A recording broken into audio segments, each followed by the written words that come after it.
So, కాకపోతే మీరన్నట్టు 'ప్రభాస్' సినిమాలో అవకాశం వచ్చింది. అంటే అవకాశం అనకూడదులే గానీ, హ్మ్. ఏ సినిమాలో చేసినా 'నాగమహేష్' హ్మ్. సో, బాగా ఈయనెవరో గాని బాగా చేస్తున్నాడని మొదటి నుంచి ఆ పేరైతే మీకొచ్చింది. హ్మ్. కాకపోతే ఎందుకింత మీరు లేట్‌గా సినిమాల్లోకి ఎంట్రీ ఇవ్వడానికి కారణం ఏంటి? అదివరకు ఏందంటే మీరు ఆల్రెడీ రంగస్థలం మీద చేశారు గదా! హ్మ్. నేను యాక్చువల్‌గా 90స్‌లోనే సినిమాకి ట్రై చేశాను నేను. 90స్ 90స్‌లోనే చేశాను. కొన్ని సినిమాలు చేశాను అప్పుడు. అప్పుడు 'రక్షణ', 'మెకానిక్ అల్లుడు' చిరంజీవి గారిది, 'రక్షణ' నాగార్జున గారిది, 'ధర్మక్షేత్రం' బాలయ్య గారిది, 'కొండపల్లి రాజా' వెంకటేష్ గారిది, అవునా? ప్రెసిడెంట్ గారి పేటలో ఒక 10 సినిమాలు చేశాను. 10 సినిమాలు కూడా పెద్ద సినిమాలే. ఓకే.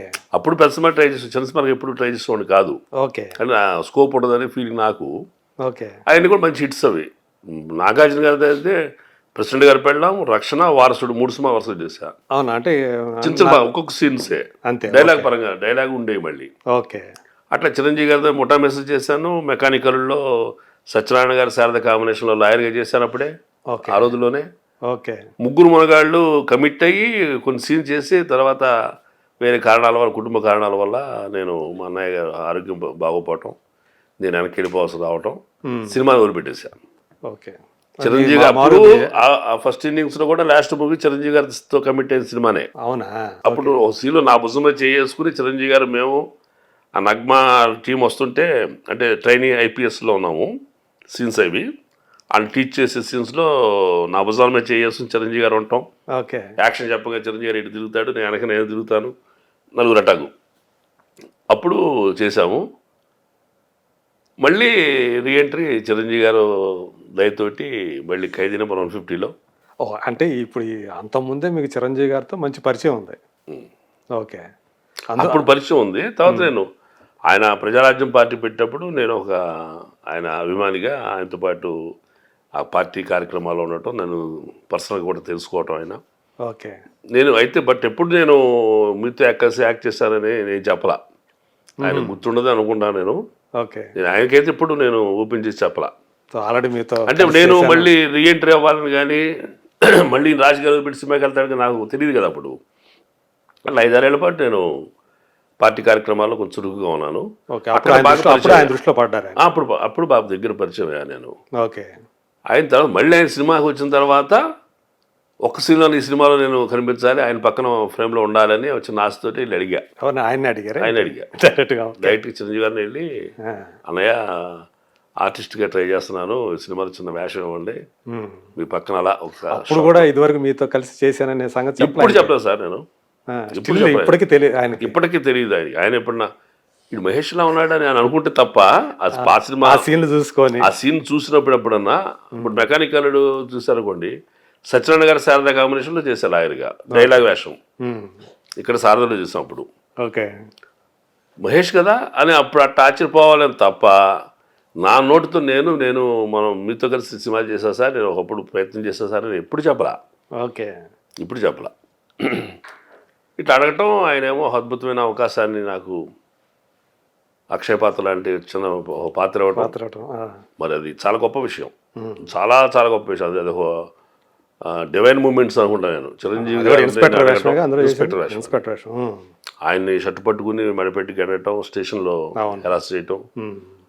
అట్లా ఆ సన్నివేశం అంత గొప్పది కాబట్టే దాంట్లో నటించినందుకు నాకు అంత గొప్ప పేరు రావటం. పేరు రావడం. అటెన్షన్ పడింది మీ మీద. చాలా హ్మ్. ఎంత అటెన్షన్ పడిందంటే సుకుమార్ గారు కూడా ఎవడీడు తెలుగు కూడా, తమిళ కూడా, మలయాళం కూడా, మీ మొహం అట్లా ఉంది మరి. నమ్మకం అట్లా ఉంది, రగ్గడగా ఉన్నాడు, మంచిది అట్లా ఉన్నాడు, ఎవడరాడు దున్నపోతులా అంత హైట్ గీటు వెయిట్ ఉన్నాడు, ఆ చిరంజీవి గారు అంటే అసలు అంత భయం లేకుండా ఉన్నాడు అని ఈయన అనటం, అడవడం అదే ఎంక్వైరీ తెలుగు కొత్త యాక్టర్ అయితే తెలుగుడైతే కొంచెం భయపడుతూ చిరంజీవి కొంచెం పరిచయం లేకపోతే నాకు ఉంటుంది.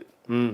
సో ఆయనతో లాంగ్ జర్నీ చేశాం కాబట్టి number of times face to face కలిసి మాట్లాడే సందర్భాలు వచ్చినాయి కాబట్టి నాకు ఆయన దగ్గర ఆ చనువు, నేను భయపడాల్సిన పరిస్థితి లేకుండా ఉండిపోయింది. అదే నన్ను డైరెక్ట్గా నేను తీసుకుని నన్ను ఏదో పర్సనాలిటీ సరిపోయిందని ఆ సీన్ చేయమంటే నేను కింద పైదాకా హ్మ్. డెంగ్యూ వ్యాధి వచ్చిన వాళ్ళకు వణుకుతూ ఉండేవాడిని. అట్లా ఆయనతో పరిచయం ఉండటం అదొక భాగ్యం ఏందండి. నేను అడిగింది చిన్న వేషం, అసలు నేను అంత అసలు అంత గొప్ప వేషం ఆయన ఆఫర్ చేస్తారని కూడా నేను ఊహించలా. ఓకే. అంటే అడిగిన మధుర క్షణాలు, గొప్ప క్షణాలు, డివైన్ మూమెంట్స్. ఆయనే సజెస్ట్ చేశారు ఈ క్యారెక్టర్. ఈ క్యారెక్టర్ని చిరంజీవి గారే వినాయక్ గారితో ఫిక్స్ చేయమంటాం. మహేష్కి వండిది. మహేష్కి చేస్తాడు అతను, ఫైర్ ఉంది అతని దగ్గర. ఇంకా గొప్ప అండి. నేను విన్నది ఏంటంటే అంటే కనీసం అప్పుడు దాకా మీరు స్టేజ్ ఆర్టిస్ట్ అనే విషయం అయినా తనకు తెలుసు. అసలు ఎప్పుడు నేను నటుడు అనే విషయం చెప్పలే. నేను రైటర్గా తెలుసు ఆయనకి, చిరంజీవి గారికి. ఇప్పుడు పార్టీ కావాల్సిన కంటెంట్స్ ఏమైనా రాసిచ్చేవాడిని. అవునా? అప్పుడు అట్లా నేను రైటర్ గాని నేను సో అప్పటికే అంటే ఫెమిలియర్ అయ్యా. సాహిత్యంలో ప్రవేశం ఉంది, కథలు ఉంది, రాస్తుంది. కథ రాసేవాడిని. కానీ మీకు ఏదో సత్యాగ్రహి అని ఒక ఏదో ఒక పేరు కూడా ఉండేదంట. అదే సత్యాగ్రహే నన్ను దగ్గర తెచ్చింది. అంటే చిరంజీవి గారి పార్టీ ఆఫీస్కి వెళ్ళడం మొదలుపెట్టిన తర్వాత ఏదో ఆయనకి ఉపయోగపడాలనే ఆలోచన వచ్చింది నాకు. ఆయన దృష్టి పడాలి. నాకు పాలిటిక్స్ అంటే నేను పెద్ద ఇష్టం లేదు, ఇప్పటికీ ఇష్టం లేదు నాకు. ఆయన మీద ఇంట్రెస్ట్ తోటి నా వల్ల ఏమన్నా ఒక బెనిఫిట్ అవ్వాలి, నేను సైతం ప్రపంచానికి చేయాలనే దీంతో నేను 10 మంది మోసుకెళ్ళేవాడిని కాదు, తీసుకెళ్లేవాడిని కాదు. ఎలాగ ఈయనకి ఉపయోగపడతానో ఆలోచించి మన దగ్గర రాసే లక్షణం ఒకటి ఉంది కదా, ఈ అక్షరాలను ఏమైనా సవ్యంగా వాడదామా అని చెప్పి అనుకుంటే ఒక థాట్ వచ్చింది. పొయిట్రీ లాగా రాసి అప్పుడు మనకి అగ్నిస్ట్ పార్టీస్ ఎవరు, కాంగ్రెస్ అండ్ టీడీపీ.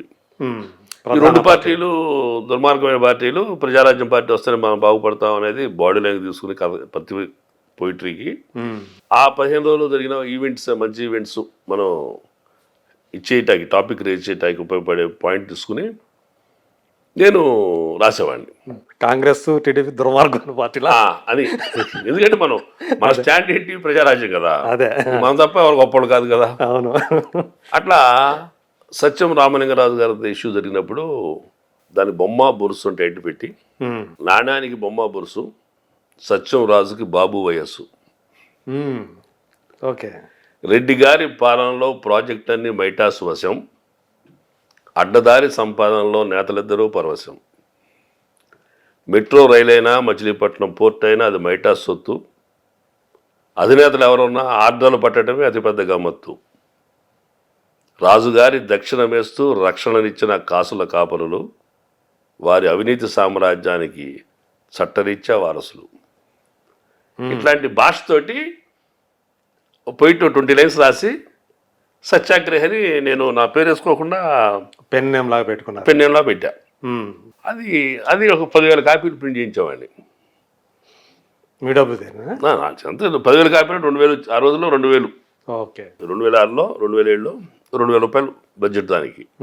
ఇంత దొంతలాగా ఇంత ఇంత ఒక మన హ్యాండ్ సైజ్ ఉండేవి, చిన్న పాంప్లెట్, ఏ సైజో తెలియదు కానీ ఇంత వచ్చాయి. కార్లో తీసుకెళ్ళేవాళ్ళం, ఎవరు కురవాడిని పక్కన తీసుకెళ్ళేవాడు, బాబు కొంచెం ఇచ్చేవయ్యా లోపల ఎవరు ఇచ్చారు అని చెప్పి దారి పేరుడికి ఇచ్చి పంపించేవాడు లోపలికి. అంటే మన గుర్తుపట్టినంత వ్యక్తికి ఇచ్చి పంపించేవాడిని. నేను అరగంట లోపలికి లేవాడిని. ఈలోపు సేవలు ఎవరు కింద పేపర్ అసలు పడేసేవాడు కాదండి. పొయిట్రీగా ఉండేది, చదువుబుద్ధి వేసేది, విషయం ఎంత ఉండేది, ఇంకోటి చూపించాలనిపించేది. ఆ పదాల పొందికలు బాగుండేవి. ఓవరాల్గా నాకు ఈ సత్యాగ్రహి అవడం అనేది అట్లా ఒక 3-4 months పాటు డిఫరెంట్ సిచ్యువేషన్స్లో డిఫరెంట్ పొయిట్రీ రాసి ఈ సత్యాగ్రహి ఎవడండి, అసలు ఎవడి సత్యాగ్రహి అనేలాగా ఒక ఠాగూర్ సినిమా లాగా అక్కడే చూపించా. టాక్ ఆఫ్ ది టౌన్ లాగా అయిపోయారు. Talk of the party, no doubt. ఎందుకంటే కంటెంట్ బాగుండేది, ఎంటర్టైన్మెంట్ ఉండేది.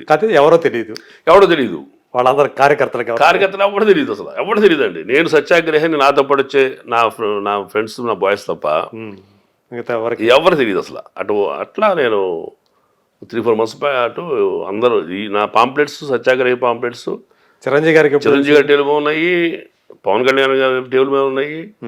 ఇప్పుడు శ్రావణ్ యువరాజన్ లీడర్ ఇప్పుడు మన బీఆర్ఎస్లో ఉన్నాడు, ఆయన సత్యాగ్రహి అవడని అనుకునేది అందరూ అనుకున్నారు. ఎందుకంటే పొయిటిక్గా ఉంది, ఎఫెక్టివ్ లాంగ్వేజ్ వాడుతున్నాం కదా. చిరంజీవి గారికి మొదట తెలుసా ఇది? తెలియదు, ఆయన తెలియదు. చివరికి ఏంటంటే ఎలక్షన్స్ దగ్గరికి వచ్చేసినాయి, ఇక పాంప్లెట్స్ ప్రచారాలన్నీ బంద్ చేసిన టైంలో లాస్ట్ ఒకటి పరకాల ప్రభాకర్ గారు అల్లరి చేసిన తర్వాత కొంచెం నైరాశ్యంతో ఉన్నప్పుడు కొంతమంది పార్టీ వాళ్ళు ఉత్తేజవటం కోసమని యుగ పురుషులు టైటిల్ పెట్టి ఆ ఎపిసోడ్ గురించి రాస్తూ చిరంజీవి గారికి ఒక మోటివేషన్ ఇచ్చే డైలాగ్స్ స్టాంజ్ రాశా. క్రీస్తుకైనా కృష్ణునికైనా దేవుడని తొలిగాయ కష్టాలు, మదరకైనా మహాత్మునికైనా దాపునకు వచ్చాయా సుఖాలు, కారణ జన్ములకు కాలమే పడుతుంది కఠిన పరీక్ష, తప్పదు వారికి అంతిమ విజయం, లోక శ్రేయస్సే వారికి రక్ష. మహేష్ వడ్డీ అని అప్పుడు పేరేసి ఫోన్ నెంబర్ ఇచ్చా. ఓకే, అప్పుడు అసలు పేరు పెట్టారు. అప్పుడు పెట్టాక లాస్ట్ అయిపోయింది టైం, ఇంకా అప్పుడన్నా డెలివరీ పెట్టి ఓపెన్ అవ్వాలా. ఇవ్వగానే ఫోన్ మోగడం మొదలెట్టినాయి. పాంప్లిమెంట్ ప్రతి 10,000 మంది 10,000 కాపీల మీద నా ఫోన్ నెంబర్ ఉంది కదా. ఫోన్ మోగుతా ఉంటే నేను సరైన వ్యక్తి యజ్ఞమూర్తి, ఆయన ఫోన్ చేస్తే ఎత్తుదాం. ఇది మనం రోజు ఫేస్ టు ఫేస్ మాడుతున్నాం, but you don't know that I'm satyagrahi. So అట్లా పార్టీ చిరంజీవి గారు దగ్గరగా ఉండే పెద్ద నాయకులు ఫోన్ చేసేదా కరెక్ట్గా నేను అనుకున్న వ్యక్తి ఫోన్ చేశారు. నేను కూడా హలో ఎవరు అన్నా, అయ్యా సత్యాగ్రహి గారు, నేను వాయిస్ మాట్లాడా.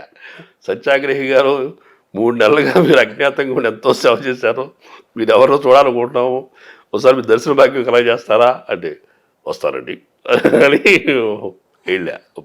బిల్డప్ ఇచ్చారన్నమాట. బిల్డప్ ఇచ్చి వెళ్ళా. సార్ ఏంటి సార్ ఫోన్ చేశారేంటి అన్న. నేనా మహేష్, నీకు చేయలేదే అన్నాడు. చేయలేదా, మీ నెంబర్ నుంచి వచ్చినట్టుందండి అని ఆయన ముందు నిలబడి ఫోన్ కొట్టా. ఆయన టేబుల్ ఫోను సత్యాగ్రహి రింగ్ అవుతా ఉంది. సత్యాగ్రహి నువ్వు అన్నాడు. నేనే అన్నా.